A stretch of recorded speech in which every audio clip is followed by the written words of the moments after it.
Now this one's probably about 2 years old. It's starting to get a bit tired. So if you have a look here, you can see the rubber is starting to get perished and soft. And the last thing you want to do is go out there and find out when the fish are on that, you know, your rubber's going to break or it does break. So what I do, I just now what I've got here are cable ties, just everyday cable ties. So you usually got them laying around in your shed or whatever. So again, cheap.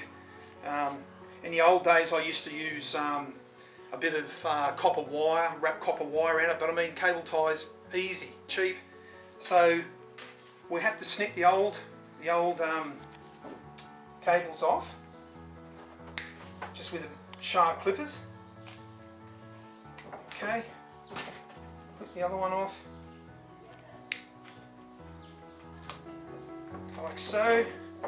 Might be a bit hard to pull the old bridle out because I think she's going to be stuck.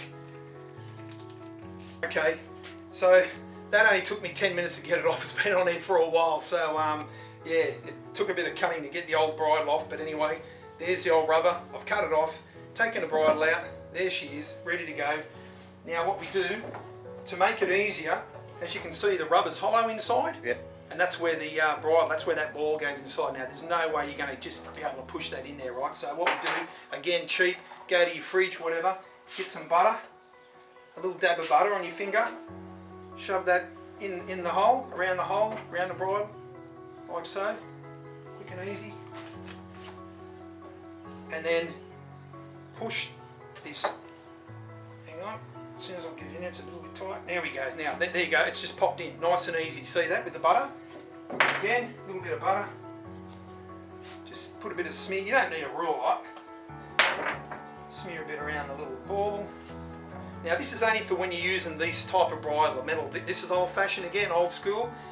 Obviously if you're doing it the other type of bridle, the new nylon that goes on the new rail guns, it's going to be different. See now that pushes in quite easy. Now it's up to you how far down you want to go. You just need enough room to be able to wrap the cable ties around. So that's plenty, you know. So then we get our cable tie, put it around like so.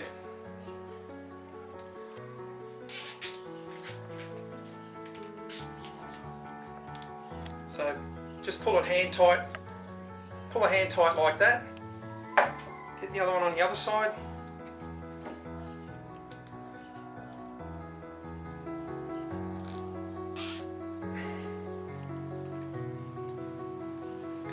Again, just pull it hand tight like that. Now get yourself a pair of pliers, like so. Now you don't have to go too crazy because if you pull too tight, these can actually snap. So just give it a bit of a, just like so. You can see that's pulled in quite tight. So give it a wee bit more. There you go. That's enough. That's sufficient. That won't come out of there because that ball was quite big in there. And do the same with the other side. Pliers, just pull it tight. Okay. A little bit more. Okay, that's plenty. Get your clippers, cut the ends off. Like so.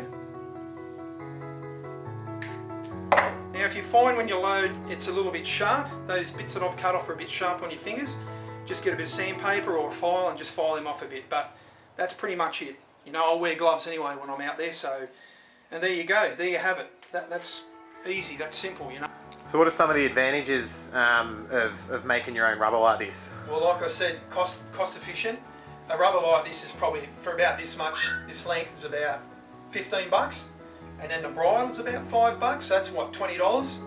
You know, some of the rubbers that you buy in the shops, they're pretty expensive, they're a lot more expensive. There's twice, 3 times more than this. And you can also cut that to the length of your gun, that's right. can't you? Well, for instance, this gun here, the length of what this is, I mean, that's sufficient, you know, it gives you enough power, but obviously the smaller your gun, you'll have to shorten it. If you've got a smaller gun, then you're going to shorten it. But this is about 18mm thickness, and obviously because of the bridle that I've got with the baubles on the end, you know, I need this thickness, but the thicker it is too, it gives me a little bit more power. Being an old school gun, the spear shaft's actually a bit thick. It's quite thick and heavy compared to the new school type guns. The shafts are a lot thinner and are a lot lighter, and they don't actually need as much power to make them launch. Where with this one, this 18mm, 20mm thick, you know, anything thinner, I like to get the power behind it, you know, so I need something a little bit more thicker